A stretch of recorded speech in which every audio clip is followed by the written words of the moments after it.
What's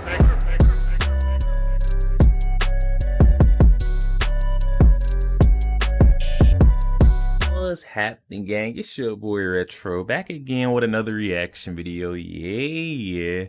So we got another huge update. Now it's finally happening. This has been a long time coming, but that illegal special counsel Jack Smith is finally getting what he deserves. This newest update. He's running face first into a brick wall, guys. We got that brick wall being Supreme Court Justice Clarence Thomas, as he's now knocking Jack Smith down a couple pegs, all the way down to square one. All the efforts that Jack Smith thought he was building upon have all been wiped away by Supreme Court Justice Clarence Thomas. This newest update.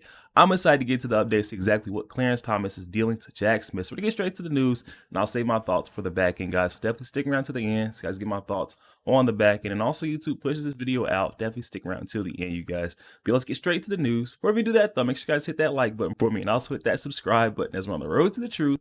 Hop aboard for the journey, y'all. Let's get into it. Did you catch it? Hidden in the Trump versus USA immunity claim, Clarence Thomas shots fired, way off topic, against Garland over his appointment of Jack Smith. This is bad news for Jack Smith. I think Clarence Thomas has telegraphed everything. We're going to go all the way back to 30 years ago today was his Supreme Court nomination. I'm going to show you that footage, something I've never seen before.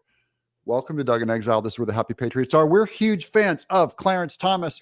We are not fans of Jack Smith.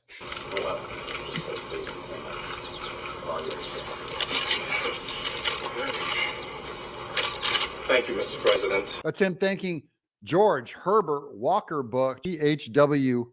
Bush.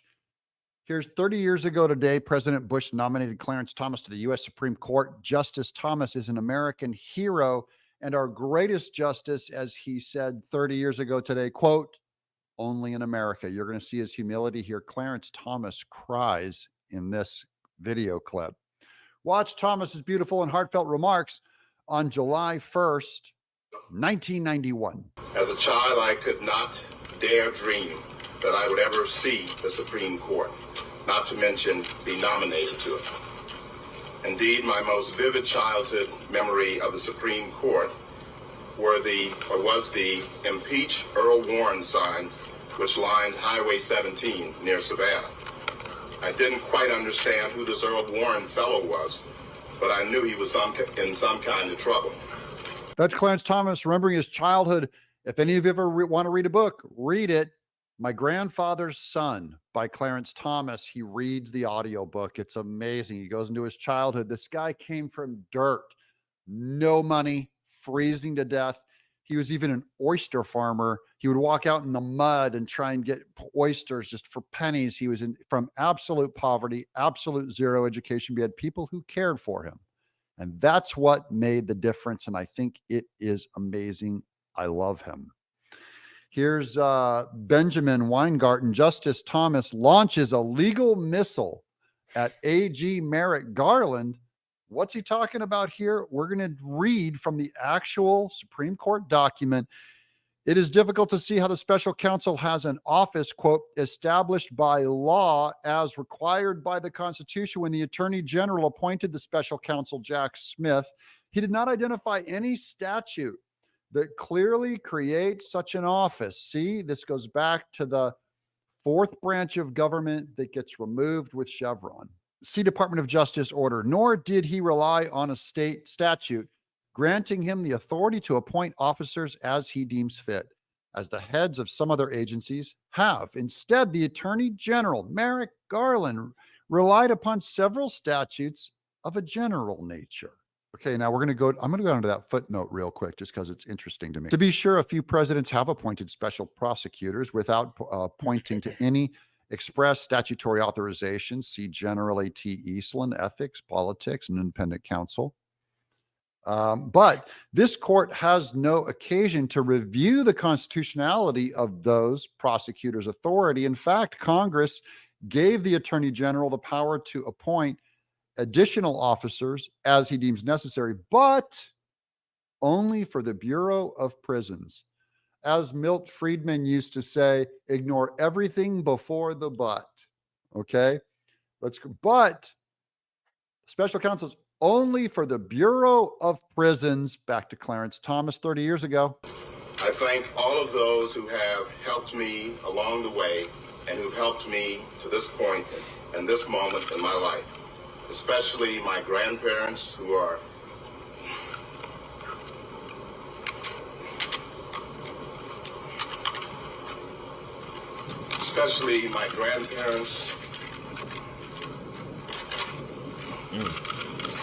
my mother, and the nuns, all of whom were adamant that I grow up to make something of myself. I'm choking up. I'm choking up. Notice he did not mention on that list of people his dad. His dad was, by the way, he mentions that in his book. You got to read the book. I'm not going to spoil it for you. My grandfather's son. That's why he thanked his grandfather. His grandfather raised him as if he was his dad. Okay. None of the statutes cited by the Attorney General appear to create an office for the special counsel, and especially not with the clarity typical of past statutes used for that purpose. The president is further authorized to direct to appoint special counsel who have charge and control of the prosecution of such litigation. Section 509 and 510 are generic provisions concerning the functions of the Attorney General and his ability to delegate authority to, quote, any other officer, employee, or agency. Basically, the job's too big for Merrick Garland, so he's allowed to appoint sections of it to someone else. It contemplates an attorney specially appointed by the Attorney General under law, emphasized, thereby suggesting that such an attorney's office must have already been created by some other law, emphasis added. As for 533, it provides that the Attorney General may appoint officials to detect and prosecute crimes against the United States, emphasis added. It is unclear whether an official is equivalent to an officer as used by the Constitution. Considering the meaning of officer, regarding this provision would be a curious place for Congress to hide the creation of an office for special counsel. It's placed in a chapter concerning the Federal Bureau of Investigation, not the separate chapters concerning U.S. attorneys or the now lapsed independent counsel. To be sure, the court gave passing reference to the cited statutes as supporting the appointment of the special prosecutor Jack Smith in United States versus Nixon. I'm sorry, not Jack Smith, but the one that went after Nixon back in 1974. But it provides no analysis of the provision's text. Perhaps there's an answer for why these statutes create an office for the special counsel. We'll start with that but in a second. I also thank my wonderful wife and my wonderful son. In my view, only in America could this have been possible. Only in America. What a great patriot. I also think it's funny that he brings up Ginny. You know, he drives a Winnebago, a motorhome around the U.S.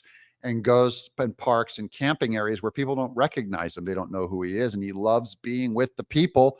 In one case, he met a racist who went up to him and just assumed because he was black, he was driving for someone else. And they said, "Who are you driving for?"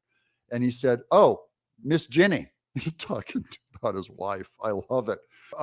Prosecution proceeds. We should at least provide a fulsome explanation of why that is so, even if the special counsel has a valid office. Questions remain as to whether the Attorney General filled that office in compliance with the Appointments Clause. For example, it must be determined whether the special counsel, Jack Smith, is a principal or inferior officer. If the former, his appointment is invalid because the special counsel has not nominated by presidential and confirmed by the Senate. So he's he's a lesser officer, meaning he cannot prosecute as principal officers must be. Even if he's an inferior officer, the Attorney General could appoint him without presidential nomination and senatorial confirmation, only if, quote, Congress by law vests the appointment in the Attorney General as a head of department. So the special counsel's appointment is invalid unless a statute created the special counsel's office and gave the Attorney General the power to fill it, quote, by law, unquote. This allows the Congress to stay in control of these special prosecutors. Whether the special counsel's office was established by law is not trifling technically. If Congress has not reached a consensus that a particular office should exist, the executive lacks the power to unilaterally create and then fill that office like they did with Jack Smith. Given that the special counsel purports to wield the executive branch's power to prosecute and consequences are weighty, our Constitution's separation of powers, including the separation of the powers to create and fill offices, is, quote, the absolutely central guarantee of a just government, unquote, and the liberty that it sources for us all. There is no prosecution that can justify imperiling it. That's the clarity. Here's the last clip of Clarence Thomas 30 years ago. I look forward to the confirmation process and an opportunity to be of service once again to my country and to be an example to those who are where I was and to show them that indeed there is hope. Thank you again, Mr. President. Yes, indeed, there is hope. And that hope to get Jack Smith, those wheels started turning 30 years ago with Clarence Thomas's nomination. Little did he know that he was about to go into that committee where Joe Biden nailed him and just persecute him with what Clarence Thomas calls the high-tech lynching. Yo, there we have it, guys. Coming from our friend Doug in Exile. I'll definitely be sure to leave the original video link down in the description box below for those of you want to go over there and give that a look. Also, you guys to go over there and show our friend Doug a bit of love. Oh my goodness, guys, it's been a long time coming. Jack Smith, Merrick Garland, they both know that they are busted. Clarence Thomas breaking it down right here, letting them know the appointment, the illegitimate and illegal appointment of Jack Smith was wrong by Merrick Garland, and it's going to be dealt with, guys. They're going to have to be held accountable for their actions of corruption in order to interfere with the 2024 election, in order to keep Donald Trump out of that seat as president, out of the seat of the White House later on this year. I think this is the nicest and the neatest way to put letting someone know that you're on their trail. You're not going to let go of what they've done in the past, their corruption, their illegal acts, and kind of just putting it all out there for not only them, but also, the American people, letting us know, hey, we haven't forgot about what this guy Merrick Garland done in order to try to get at Donald Trump. The reason why we're having to review this presidential immunity claim, and they've been pushing for it so hard, is kind of based upon Attorney General Merrick Garland, because he illegitimately appointed this guy, Jack Smith, in order to persecute Donald Trump. And then through the misuse and abuse, overreaching, overstepping of our Constitution, guys, all of Donald Trump's constitutional rights as a president, he was just neglecting those. The pushy nature of his cases, guys, Donald Trump had to fight for his presidential immunity rights in the Supreme Court, which is the reason why all this is being brought to the attention of the U.S. Supreme Court. The highest court in the land is now taking a look at this and saying, hey, this guy Jack Smith shouldn't have been on this to begin with. But that's for another time for us to deal with. Definitely warms my heart to know that we got a true American first patriot like Clarence Thomas on the U.S. Supreme Court. One of the justices that is going to serve for the people, serve for, what's justice, what's right. This guy Jack Smith was illegal from the jump, and Clarence Thomas is exposing exactly what he is. I mean, that right there is what you call a stand-up guy, a class act. Clarence Thomas and a U.S. Supreme Court, guys. Definitely hop in the comment section and let me know your thoughts, what we're seeing right here. When do we see Attorney General Merrick Garland and his flunky Jack Smith finally being held accountable for the actions and corruption against Donald Trump, guys? Definitely hop in the comment section. Let me know your thoughts. Also, make sure you guys hit that share button. Share this out to as many Facebook friends as possible. You guys share the truth. Also, make sure you guys hit that like button. Doesn't cost one thing. You guys hit that like button for your boy, and also hit that subscribe button as we're on the road to the truth. Hop aboard for the journey. I'll catch you guys on the next week.